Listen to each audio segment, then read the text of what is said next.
I don't have anything prepared specifically in writing, but I want you to just know from my heart and what I had said earlier today that we've lost so many just due to age, due to time. But this year was particularly hard for everybody, but for particularly the former crew member community, and we realize that.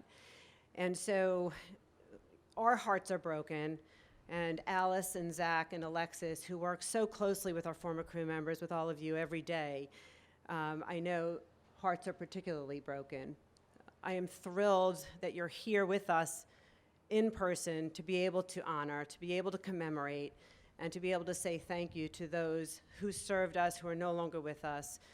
But it warms my heart that we can say thank you to you who are here today to share in this. You are so special to us. You are the heart and soul of Intrepid. We do our work because of you and for you, and to perpetuate your legacy and your memory and everything that you've done for our nation and that you do currently for our ship. We do this for you so that we can perpetuate that every day. And so just know that you're always in our hearts. We're grateful for you to be here, and we want to see you coming much more often now that New York and the rest of the world is opening up. So with that, I turn it back over to Alexis.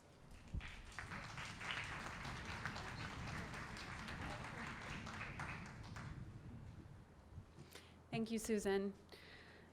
I now have the honor of introducing, again, Rear Admiral Charles W. Rock, who commands the Navy's Mid-Atlantic region.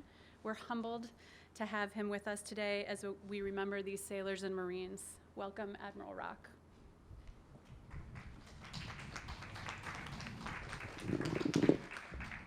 So I had prepared remarks, but after getting to know you all, I realized I'm just going to wing it.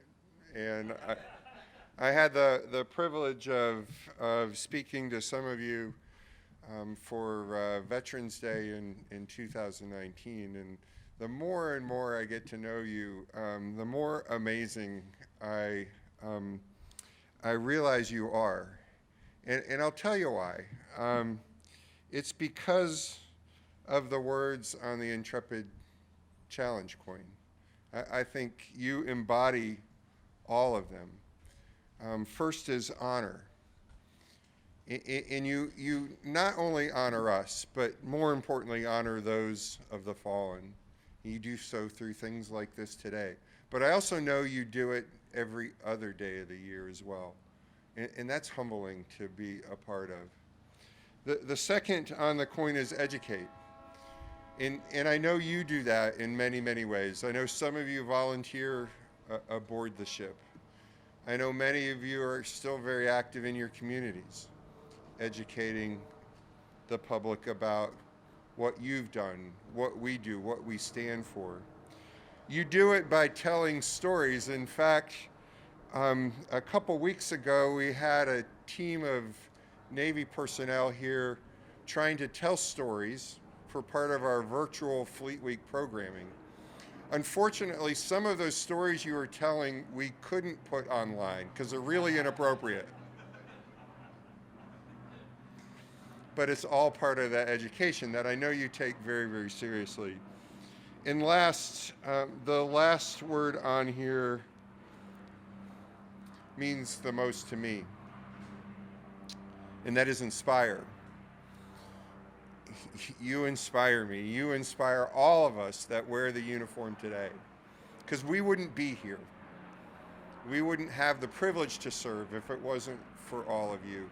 We stand on your shoulders, shoulders of greatness. And whether you believe it or not, you are what right looks like to us. Your strength, your courage, your honor, your commitment. So thank you for inspiring me. Thank you for inspiring all of us that wear the uniform today. I'm honored to be here today with you. And I look forward to continuing and growing our relationship so I can learn more stories. Thank you very much.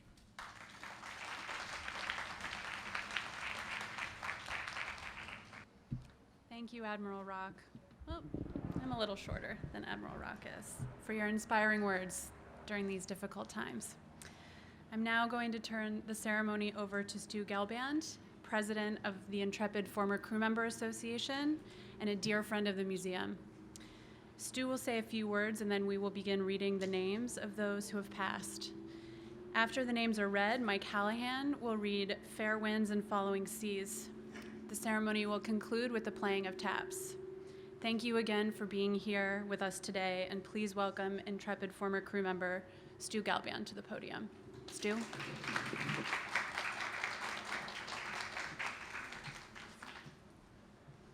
Good afternoon to all.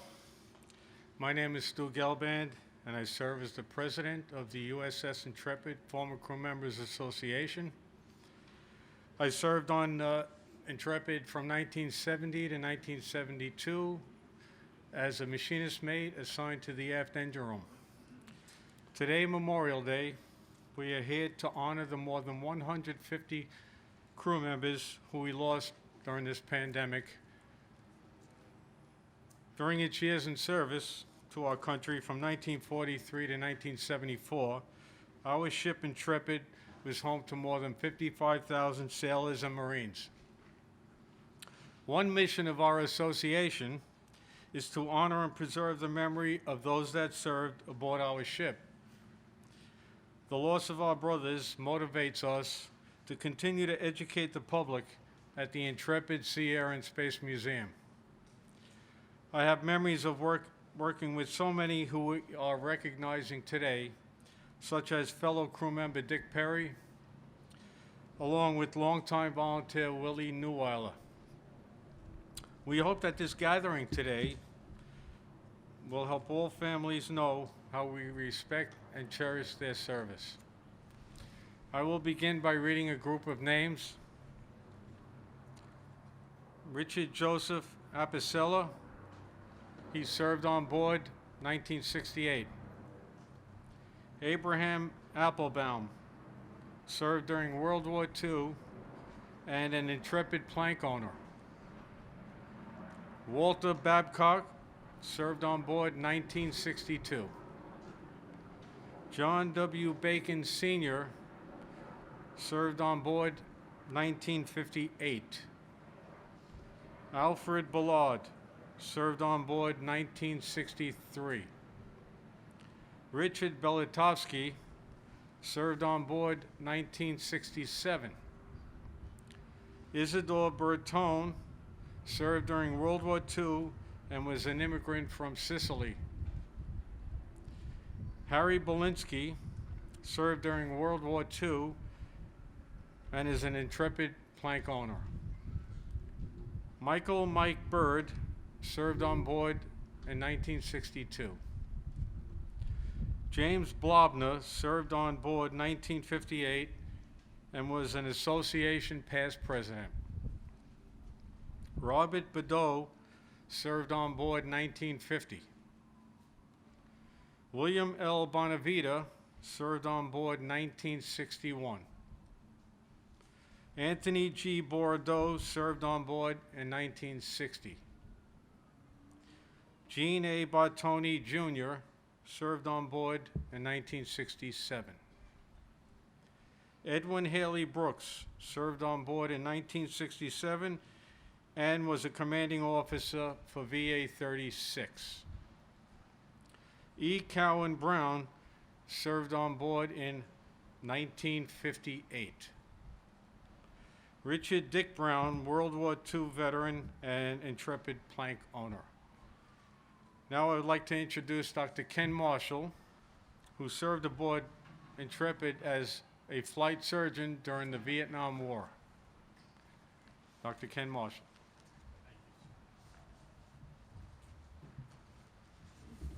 Thank you, Stu. I served on board the USS Intrepid during the Vietnam War. And I'll read a list of names as Stu did. First name, John R. Burkhalter, served on the Intrepid in 1957. Vincent Burgess, 1968. David Wayne Butterfield served in 1962. James Cannon served on board in 1968. Edward Casanelli served on board in 1962. Henry B. Chase III served on board in 1958. James Clark served in 1964. Richard L. Clark served in 1958. Charles Bud Claypool served in 1967. Colin Max Connell served in 1960. John Conrath served during World War II. Kenneth Crosby served in 1968. William Crosby served in 1962. Larry Lee Cupp served in 1967. Guido D'Adamo served in 1950. John Wayne Davis in 1962. Werner Robert Detmer, 1961. And finally, Dr. Lawrence Henry Blackburn, Jr. Served in 1967. I knew Dr. Blackburn very well, as he was my senior medical officer for the first of my 2 cruises to Tonkin Gulf in 1967 as a flight surgeon with CAG-10. He was easy and a pleasure to work with and was a fine leader and the leader of what we felt was a very efficient medical department which had a solid array of services and well-trained corpsmen. It was with his blessing and the captain's and the CAG's orders that my colleague, Dr. David McMillan, and I, as well as 4 corpsmen, flew from Japan, where we were just leaving Liberty, and flew to Tonkin Gulf and the USS Oriskany, which was alongside the burning USS Forrestal after its horrendous catastrophe of 29 July 1967, to help render care for 100 of the surviving 161 who were injured. There were 134 killed. Later, Dr. Blackburn was, I believe, one of the first Vietnam era to serve on the board of former crew members of the Intrepid. He retired to Doylestown, Pennsylvania, and in his latter years, he had a very debilitating stroke, and he subsequently succumbed to COVID. I kept up with him by correspondence at least annually, but our paths never crossed again, sadly. We used to josh each other frequently, as he was Princeton and I was Harvard.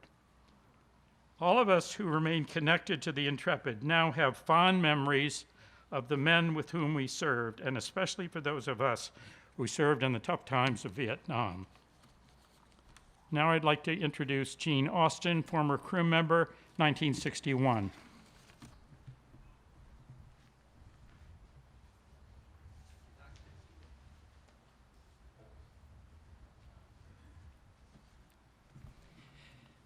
My name is Gene Austin. I am a former Intrepid crew member, served on board 1961-1964.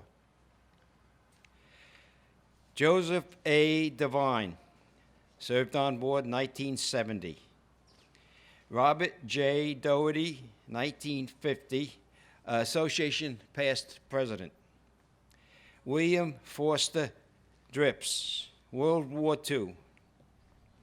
Albert B. Dubé, served on board 1957. Bernard Duncan, served on board 1960.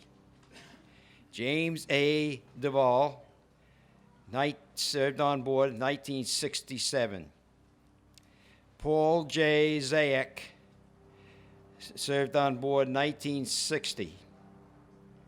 Harold H. Elsessa, World War II Intrepid plank owner. Fernando Escobedo, 1955. Matthew Evans, served on board 1968. Jesse Calvin Fainter, World War II plank owner. Paul D. Feldner, 1966. Thomas Neal Flannery II, 1973. Ralph Folker, World War II. Larry Fowler, 1960. Robert Frenchek, World War II. Wayne Fuller, 1968. Leonard Dwayne Funk, 1955. Philip Kahn, World War II, pilot. Philip Kahn was born in 1919, same year as my father, and died in 2020. He died from COVID-19, 100 years after his twin brother died of the Spanish flu. Philip's twin brother, Samuel, died during the 1918 Spanish flu pandemic a few weeks after Philip was born. Their father had emigrated from Europe and owned a bakery in New York City's Upper West Side. Kahn joined the Army Air Force during World War II and co-piloted missions over Iwo Jima. During the war, he survived a sniper attack and a booby trap that would cause some hearing loss later. He became an electrician and helped build the World Trade Center. At this time, I would like to introduce to you Dick Mills.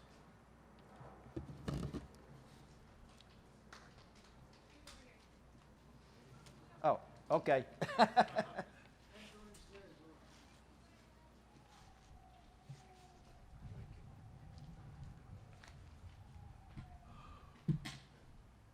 Thank you for the escort, Alice. My name is Dick Mills. I'm an Intrepid former crew member and served on board 1960 to 1962. I'm going to continue the names where Gene left off. John F. Jack Gamble, World War II, and also an Intrepid plank owner. Stephen Douglas Gibson, 1966.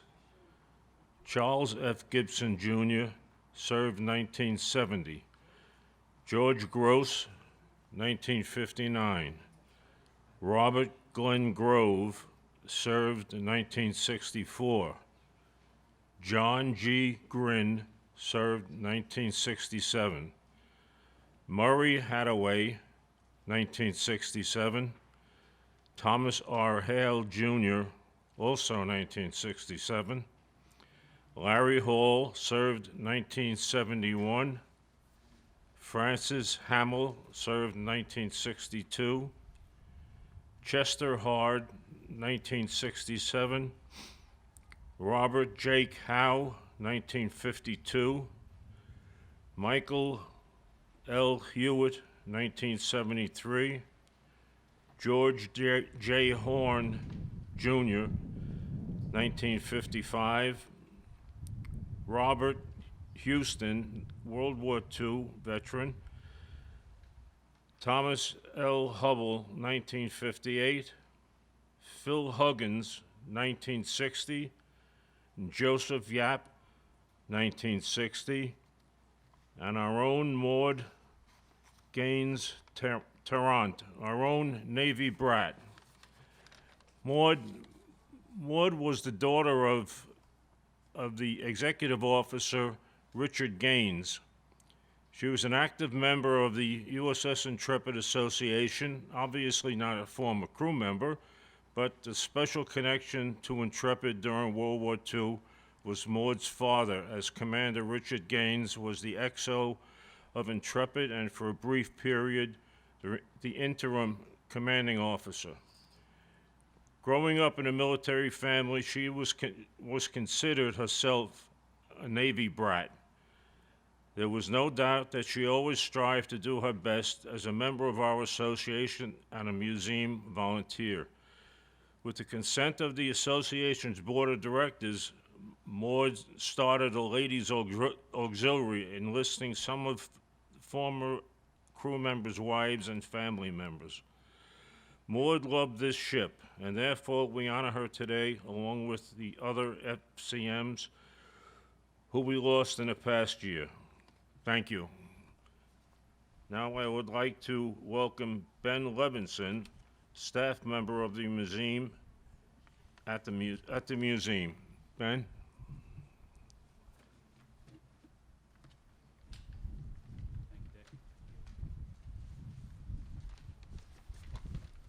Yeah, so as Dick said, my name is Ben Levinson. I work here at the museum, and it is my honor to share the names of the following former crew members we lost this past year. Floyd Jameson, 1966. Edward Jansen, 1959. John Jarzik Sr., 1949. Charlie Johnson, 1960. Dwayne Johnson, 1970. Kenneth D. Johnson, 1955. Floyd E. Jones, 1956. Paul Francis Keating, 1949. Clyde Kennedy, 1965. Jacob Kessler, 1956. Michael Landis, 1973. John P. Lapp, 1956. Dr. Julius Lister, 1950. Leonard Leroy Loftus, 1969. Peter Larry Lombardo, 1962. And the last two names I'll share are men who served on sister ships of Intrepid that I knew personally, and they continued serving beyond their time in the Navy here as volunteers at the museum. The first one is Jerry Lotenberg, who served from 1943 to 1946 during World War II. And Jerry really epitomized the generation that grew up during the Depression and left home to go save the world. He was born in Brooklyn to Polish immigrants. He was hardworking, always inquisitive, loved his family, and was extremely proud of his Navy service. He enlisted at the age of 17, and he was an aviation electronics technician's mate, mostly serving in Guam, but he also served time aboard USS Hancock. And as a museum volunteer, Jerry loved sharing his knowledge of history, his time in the service, and visitors always got a kick out of speaking with him. I'll never forget, one time we were up on the bridge, and a young couple asked him what was the scariest part about serving in World War II. And he responded, the constant thought that you may never return home, you may never see your friends or family again. And then he took a long pause, and he said, no, wait a minute, I retract that answer. It was the effing beds. They were so uncomfortable. And that was Jerry.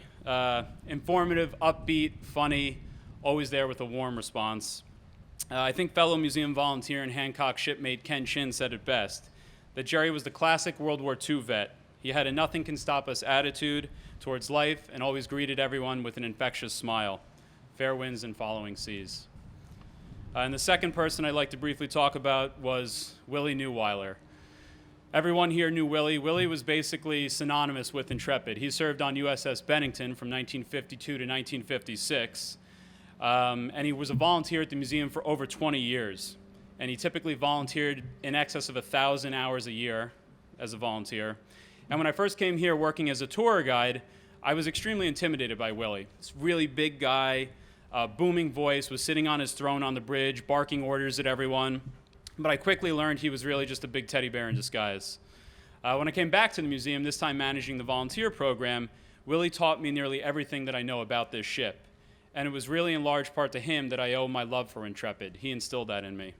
When I told Willie one time that I had a dream about the ship, he said that he too dreamt about Intrepid, but that I was too young to be dreaming about the ship. I should be dreaming about girls instead. And it was common for Willie to offer sage but also hilarious advice, and that's probably one of the things I miss most, the advice that he would share and those quippy sayings he always had when he greeted people walking onto the ship. If I arrived after 9 a.m. in the morning, he would say, "What are we doing, keeping banker's hours?" And when I told him I'd be back later in the day, he'd always respond with, "Is that a promise or a threat?" And that was Willie. And even though he's no longer here, I don't think a day goes by that we don't hear his name spoken aboard Intrepid. He restored historic spaces, he trained new volunteers, he spoke with tens of thousands of visitors, and he made a huge impact on the museum and everyone that works here. And I'm proud to say that he was my friend, he was my mentor, and I still miss him extremely. And even though he may not have received his wish to be stuffed and put a parrot on his shoulder and put him up on the bridge, his presence will definitely be felt for years to come. So fair winds and following seas to Willie. Now it's my pleasure to introduce Tin Can Sailor Frank Graham to continue with the reading of the names.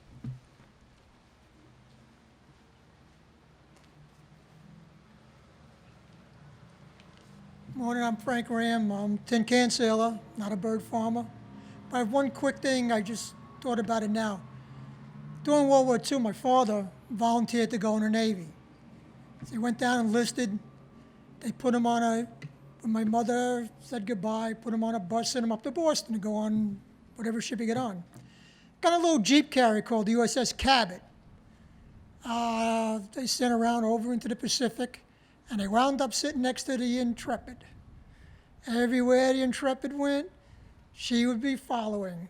And he always said when they got up in the morning, if you looked out the window and the Intrepid was there, they knew they were going to get some kind of action. So that's just a little ditty I brought up. 3 years later, he got home. Okay, first I'd like to say the first name would be Robert Allen Messner, 1960. Gilbert Mez, 1959. Patrick Andrew Maloney, 1954. Forrest E. Masters, World War II. Richard Mauer, 1962. Richard Dick Mazanek, 1961. Mikkel Stewart McCullough, 1964. Dennis McCann, 1967. William Klein, 1955. Donald Meyer, 1960. Danny Miller, 1960. Howard Middorf, 1960. Randolph Moore, 1954. Philip Mushat, 1967. Walter Muller, 1972. Gordon Murray, 1955. Peter J. Murray, 1956. And I'd like to call on Sammy Sigmund. Where's Sammy? Ready to go? Thank you.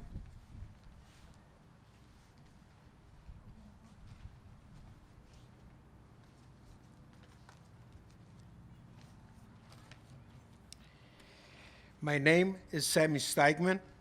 I am a Holocaust survivor and an honorary USS Intrepid former crew member. Let's remember Henry Vincent Navarra served on board 1968. Arthur Miro Nelson served on board 1959. Bennett Stephen Nelson served on board 1967. Bruce Nelson, World War II, plank owner. John R. Newson served on board 1960. Robert J. Newton served on board 1961. James Stanton Northrop, Jr., World War II, plank owner. Ralph William Nunn, Sr., served on board 1967. James V. Pallardi served on board in 1967. Richard Parsons served on board 1958. John Passarella served on board in 1967. Austin Pate served on board in 1962. Ronald D. Payne served on board in 1968. And James Pellegrino served on board 1961. And now I would like to say a few words about George Simpson. He managed the volunteer program on Intrepid. George Simpson has a very special place in my heart. In 2006, I decided to volunteer on the Intrepid and give tours, which was my passion. George interviewed me and assigned Jerry Stone to teach me the ins and the outs of the ship.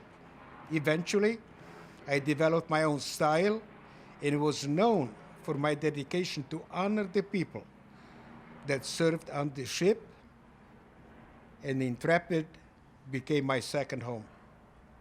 Obviously, his leadership and friendship played a major role. George was my mentor, friend, advisor, and was always there when I needed his help.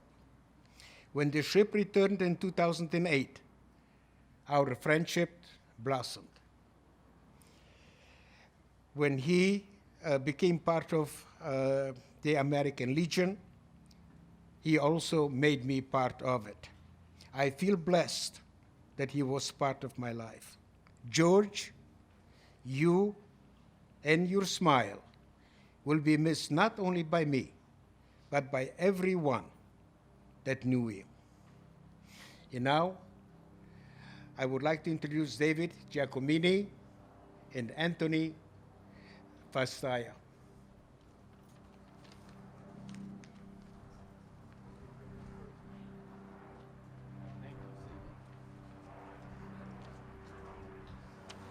Good afternoon, and thank you. As he said, my name is Anthony Fastea, and the first name I have is Francis Poling Sr., who's on board 1956. Jacob Reese, on board 1968. John P. Romano, 1954. Darrell J. Saladowski, served 1962. Amador Sanchez, World War II, and a plank owner. Charles Saxton Jr., served on board 1968, and Donald Saylor, served on board 1964. And here is David. Thank you, Tony.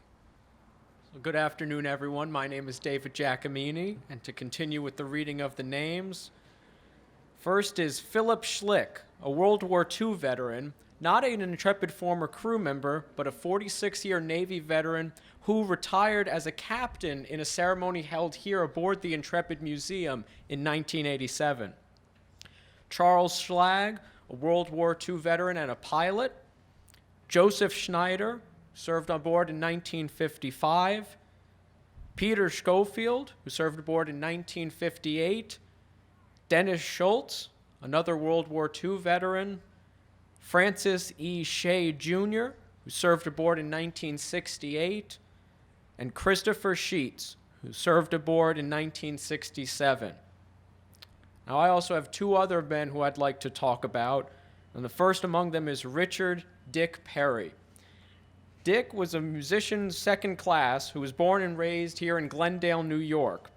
At the age of 17, he joined the Navy and served aboard for 4 years between 1953 and 1957. Dick was an interesting character in that he played the clarinet and saxophone in a Navy band attached to an admiral's staff.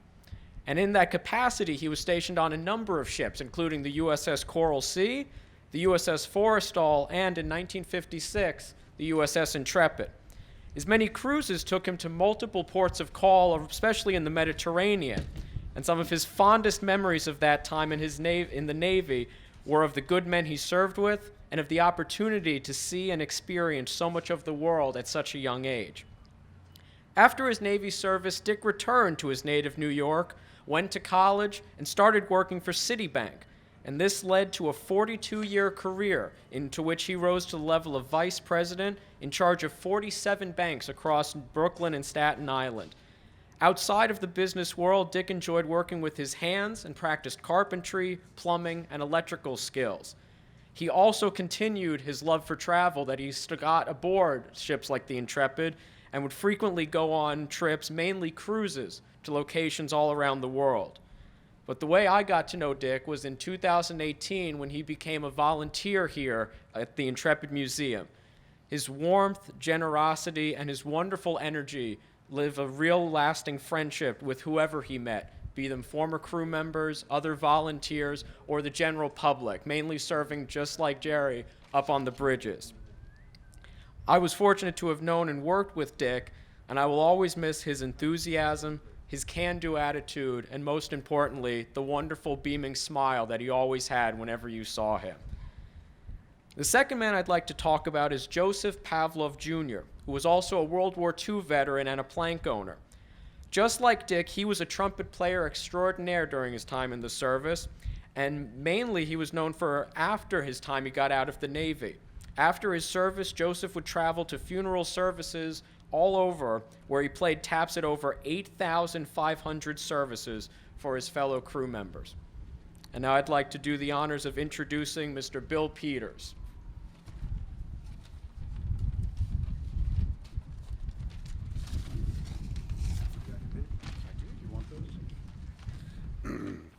I'm Bill Peters, and I was a second-class torpedoman on 3 submarines during the Cold War.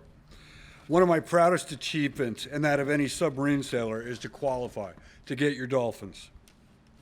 When you're qualified, you're responsible for 100 people's lives. When you're qualified, 100 people are dependent upon you. I didn't serve aboard the Growler, but the crew has honored my dedication and knowledge by qualifying me on the boat. What we do on submarines is go on patrol. We man the boats, we travel unseen, and with luck and skill, we go on patrol. When one of us passes, they go on eternal patrol. This past year, 5 members of the Growler's crew have gone on eternal patrol. They are Master Chief Electrician Don Goldsberry, 1960. First Class Storekeeper Lynn Mac McCollum, 1963. Fire Control Technician Second Class Al Odette, 1961. Electronics Technician Third Class Roger Schmidt, 1962. And Missile Technician Second Class Calvin Underwood. I'd also like to mention Quartermaster First Class Julius Marullo from 1961. He transferred from Growler to USS Thresher and was lost with all hands on April 10, 1963. We remember their service, their dedication, and their commitment to the boat. Now that the Growler is open again after this horrific pandemic, each day we continue to honor those who served on submarines with their bravery, their commitment, and their dedication. And yes, we also recognize not their passing, but their lives well lived. Thank you. And now, Mike Hallahan.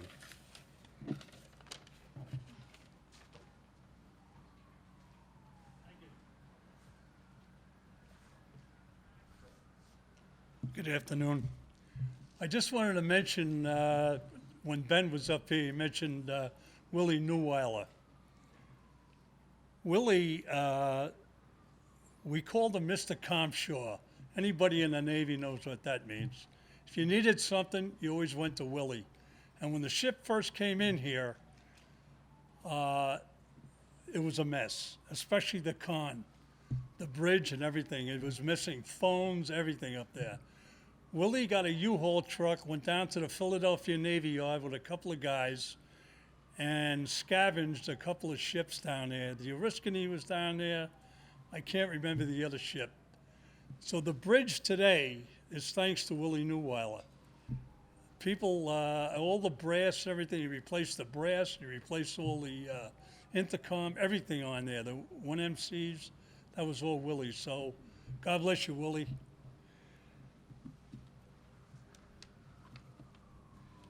The names: James Stewart, 1975. Thomas Edward Stokes, Jr., 1962. Edward Susan, 1968. John R. Thorin, 1966. Harold H. Thune, World War II. He was a pilot. Gregory Toland, 1967. Robert Troutwine, 1950. Gordon Truslow, 1954. Dr. William E. Turcott, 1973. Buddy Ulick, 1970. Jimmy Van Downing, 1966. Conrad Moritz Vernon, 1967. Joseph Verticchio, he was a World War II. Donald Wakevane, 1949, and Carl Wallace, World War II.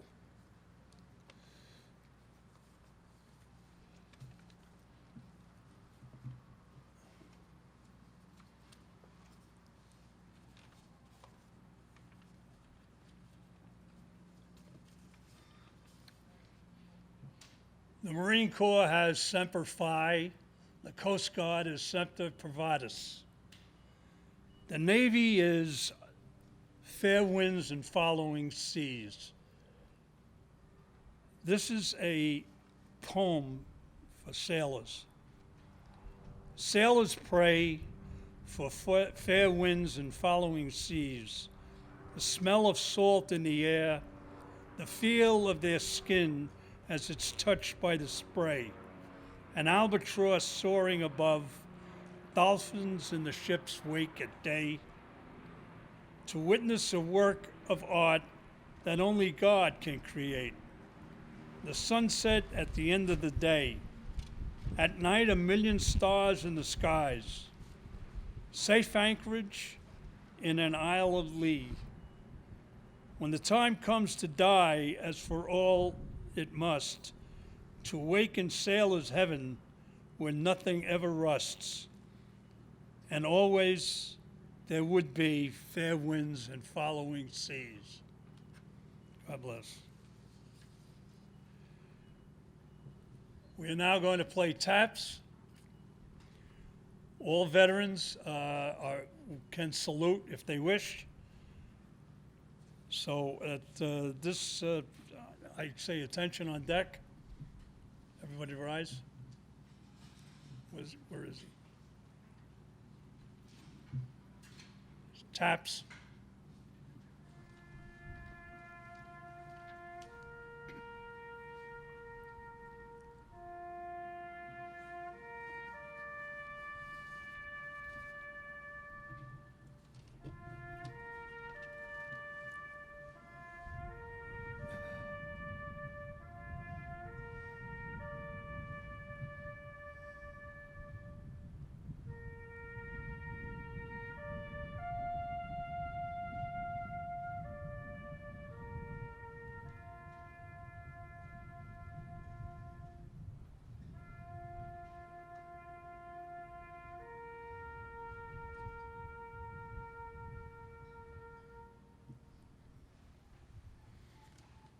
That concludes the ceremony. Thank you very much.